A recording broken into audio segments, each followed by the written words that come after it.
Bienvenidos a Simple y Cierto, mi nombre es Héctor Calvo y hoy vamos a estar continuando nuestra serie acerca de la divinidad de Jesús.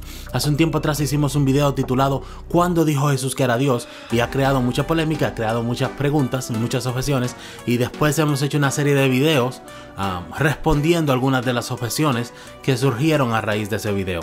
Si usted no está suscrito a nuestro canal, le invito a que se suscriba, que le dé a me gusta y que encienda la campanita para que le compartan, para que le notifiquen cuando haga nuevos videos. Pero también le invito a que, si nos está escuchando por medio de su podcast favorito, Spotify, Apple Podcasts, Google Podcasts, donde sea que nos escuche, que se suscriba también ahí y que le encienda, nos dé un rating de 5 estrellas para que su plataforma favorita lo comparta con otras personas. Sin más, vamos a saltar porque tenemos mucho que cubrir acá en este video. Lo primero que vamos a ver es, una de las objeciones es, Jesús dice que sus enseñanzas no eran de él. Vamos a ir a Juan 7. Jesús mismo hablando, esto es de la boca de Jesús, él dice, mi enseñanza no es mía, replicó Jesús, sino del que me envió.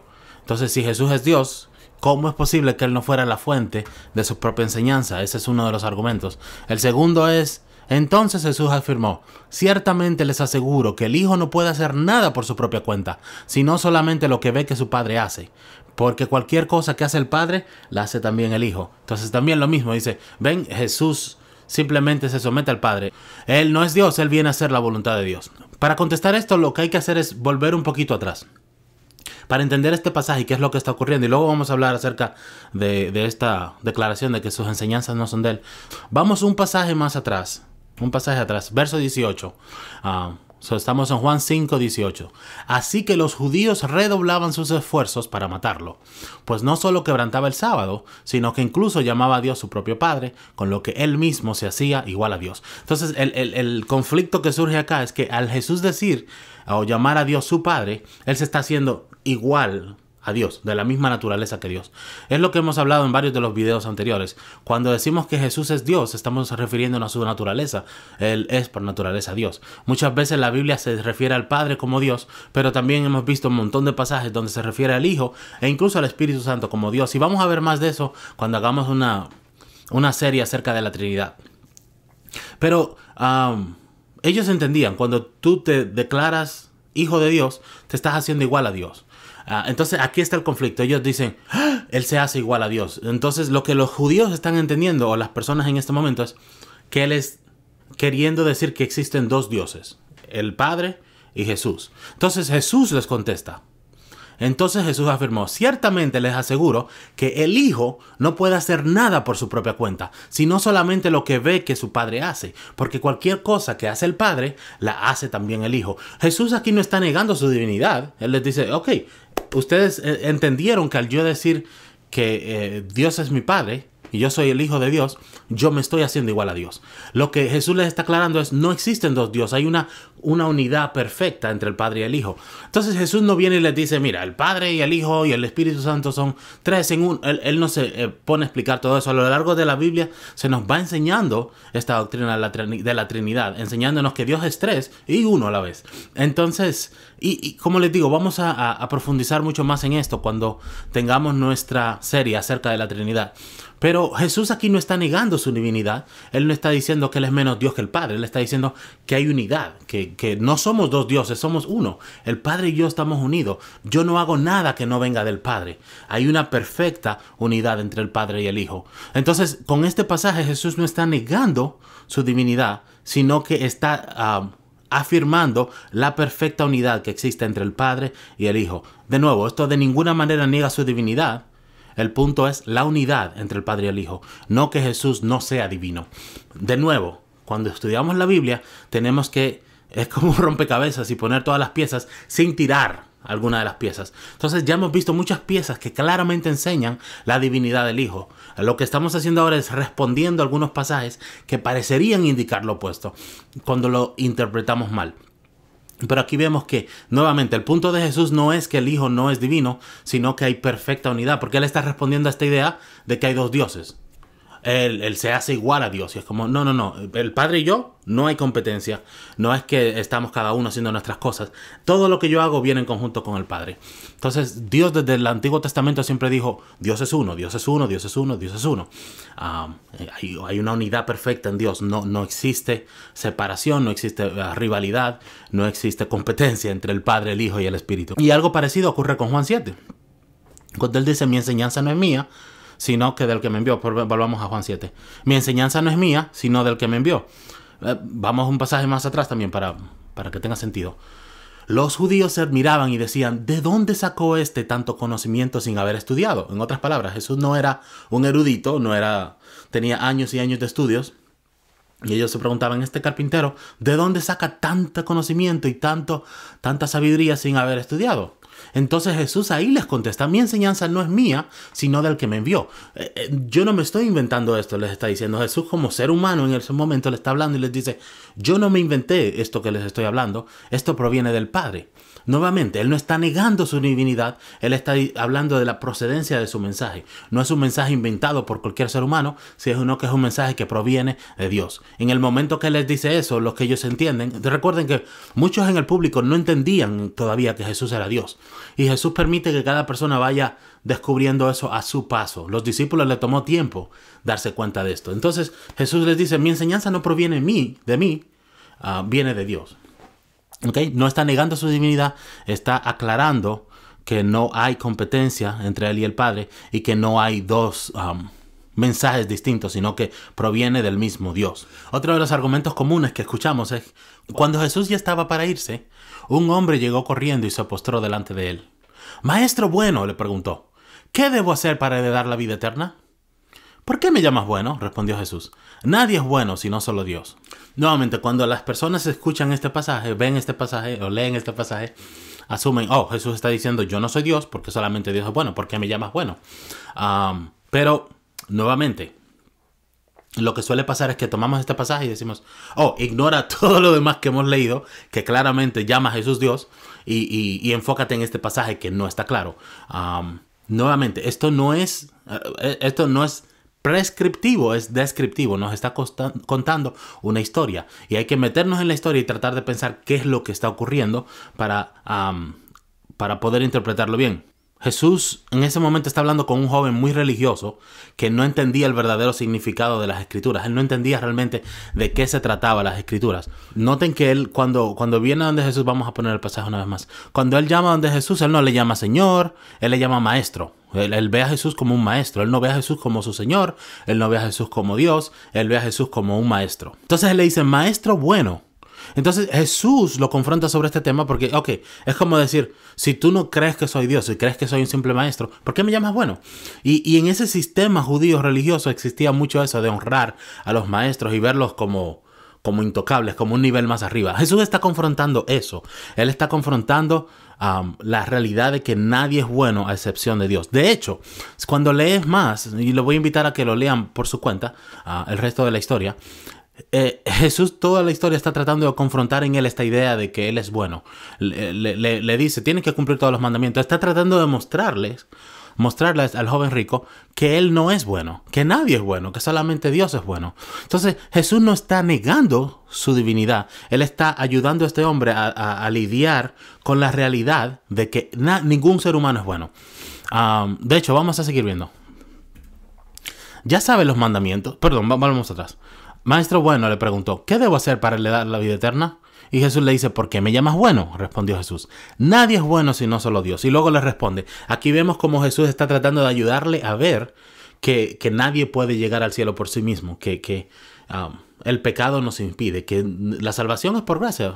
Eso lo sabemos cuando leemos el resto del Nuevo Testamento y aún el Antiguo Testamento cuando ponemos atención. Pero noten la respuesta de Jesús. Ya sabes los mandamientos: no mates, no cometas adulterio, no robes, no presentes falso testimonio, no defraudes, honra a tu padre y a tu madre. Pero él le dice, yo he hecho todo esto desde la infancia. Entonces este joven rico no comprende que él él ha pecado. Él no comprende que él necesita la gracia de Dios para ser salvo. Él cree que es lo suficientemente bueno para ser salvo. Él cree que puede hacer eso. Él cree que ha guardado la ley a perfección. Pero mira, Jesús lo miró con amor y añadió: una sola cosa te falta. Anda, vende todo lo que tienes y dáselo a los pobres, y tendrás tesoro en el cielo. Luego ven y sígueme. Jesús le está mostrando acá, tú sabes que el primer mandamiento es amar a Dios sobre todas las cosas, ¿no? Jesús le está mostrando: tú no me amas sobre todas las cosas, tú amas más el dinero que a ti. Si lo notan, Jesús no le pide absolutamente a todo el mundo que venda todo lo que tiene. Le pide a ciertas personas que están arraigadas o abrazadas a sus posesiones. Entonces Jesús lo confronta con la ley y cuando esto no funciona, lo lleva más allá. Le dice: ok, tú cumples todos los mandamientos, entonces una sola cosa te falta. Deshazte de todas tus posesiones y ven y sígueme. Y miren la reacción de él. Aquí vemos que Jesús tenía razón al darle el diagnóstico de su problema. Al oír esto, el hombre se desanimó y se fue triste porque tenía muchas riquezas. Jesús miró alrededor y les comentó a sus discípulos: qué difícil es para los ricos entrar en el reino de Dios. Lo primero que empezamos cuando compartimos el evangelio es con la enseñanza de que todos hemos fallado y hemos sido destituidos de la gloria de Dios. Y Jesús termina mostrándole a este joven la condición de su corazón. Entonces, nuevamente, el punto de este pasaje es mostrarle al joven rico que nadie es bueno excepto por Dios. Jesús no está negando: yo soy Dios. Él está diciendo: yo soy solo un maestro. ¿Por qué me llamas bueno? Solamente Dios es bueno. Ningún ser humano es bueno. Necesitan el perdón y el arrepentimiento. Necesitamos la gracia de Dios. ¿Qué hacemos con el pasaje donde dice que Jesús no sabe el día y la hora? Y con no vamos a pasar mucho tiempo hablando de esto, ya que hemos hablado de esto en el video anterior, basado en Filipenses 2. Jesús, al venir a la tierra, se despojó de sí mismo y se sometió al Padre. Entonces, ese conocimiento limitado que Jesús tenía era porque él se sometió al Padre y el Padre le iba revelando cosas a medida que era necesario. Entonces, esto no niega tampoco la divinidad de Jesús, ni dice que Jesús no es omnisciente, sino simplemente lo que dice Filipenses 2. Él se limitó a sí mismo durante su tiempo en la tierra. Otra objeción: Jesús adoraba a Dios, y eso está en Lucas 6, verso 12. Por aquel tiempo se fue Jesús a la montaña a orar y pasó toda la noche en oración a Dios. Entonces dice: ¿por qué Jesús le ora a Dios si Él es Dios? Pero es importante recordar esto. Jesús vino a la tierra para ser mediador entre Dios y los hombres. Él vino como a representar a Dios ante los hombres, pero también a los hombres ante Dios. Por eso se le llama el intermediario. Quiero mostrarles lo que dice 1 Timoteo 2. Porque hay un solo Dios y un solo mediador entre Dios y los hombres: Jesucristo hombre. Entonces, lo que aquí nos está diciendo muy claramente es que Jesús es ese mediador es el puente entre el hombre y Dios. Él es Dios y Él es hombre. Y como eso, Él es el puente entre los dos. Él es el único mediador. Entonces, cuando Jesús viene a la tierra, Él viene a modelar lo que es la vida de un humano perfecto, de la manera que Dios lo había ideado. Un humano que era completamente dependiente en Dios, completamente sujeto a Dios, completamente obediente a Dios. Entonces Jesús, como en su rol como representante del hombre, habla con Dios. La Biblia también le llama que Él es nuestro sumo sacerdote. Él hace oración a Dios, pero no es... nuevamente, no niega su divinidad, era su rol en el momento cuando Él se rebaja a ser humano. De hecho, Jesús mantiene su naturaleza humana ahora mismo. Por eso decimos que Jesús es completamente Dios y completamente humano. Él no perdió la naturaleza humana, ya retuvo esa naturaleza, pero continúa siendo el representante a Dios del ser humano y al ser humano de Dios. Y eso es lo que está pasando. Por eso Él ora. Él ora como representante del ser humano y como el ser humano que vino a vivir la vida perfecta que Dios había ideado para el ser humano. También hay otra objeción: que Jesús tiene un Dios. Dicen que si Jesús tiene un Dios, no puede ser Dios. Vamos a Efesios 1. Efesios 1 dice: pido que el Dios de nuestro Señor Jesucristo, el Padre glorioso, les dé el espíritu de sabiduría y de revelación para que lo conozcan mejor.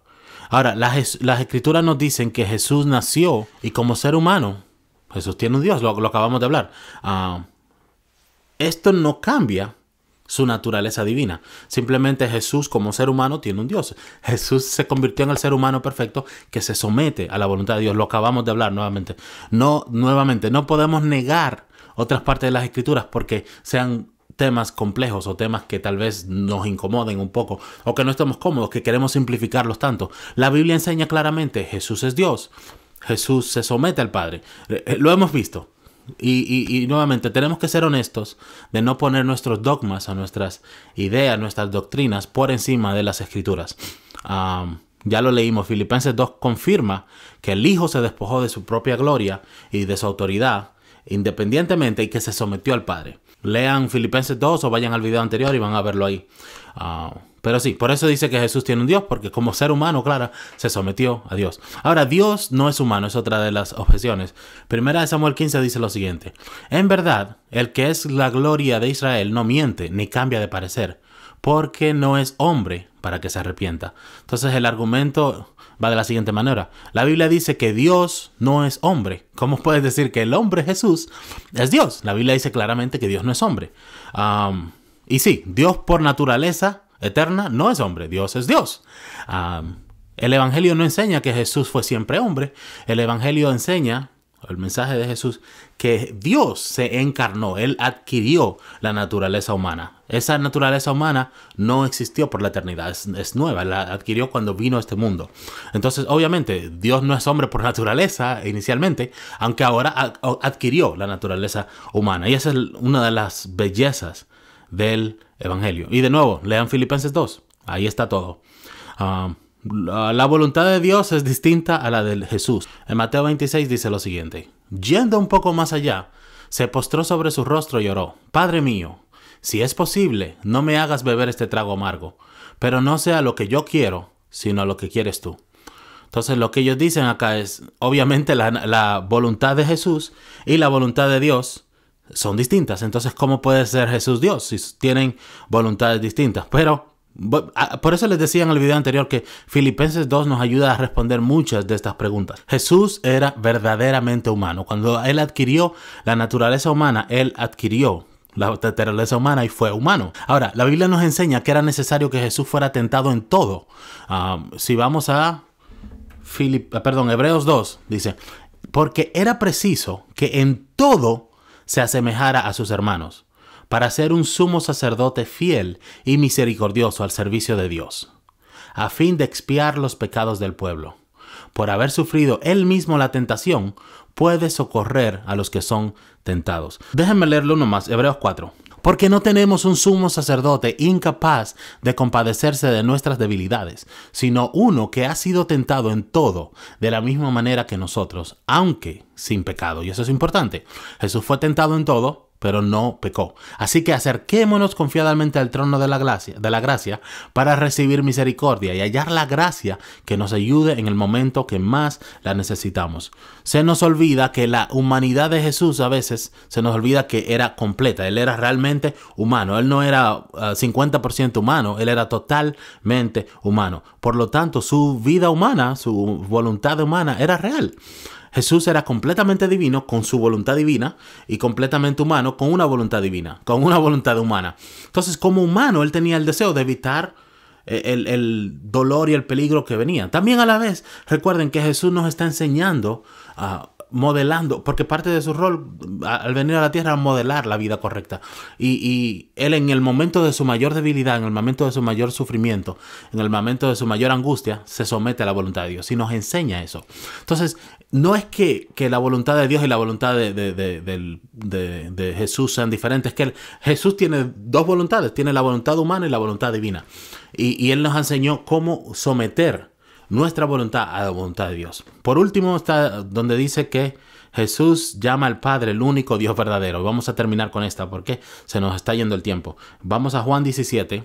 Y esta es la vida eterna, que te conozcan a ti, el único Dios verdadero, y a Jesucristo, quien tú has enviado. De nuevo, es importante leer en contexto para poder entender bien. Jesús está orando al Padre en público. Jesús está, en cierta manera, dando una enseñanza por medio de su oración.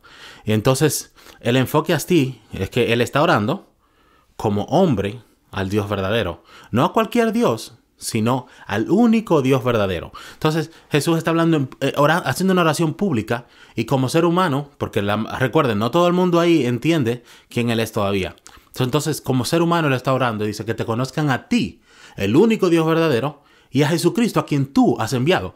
Él está usando el conocimiento del público de que hay un solo Dios verdadero y anclando su identidad en eso, diciendo, y yo soy la persona que tú has enviado.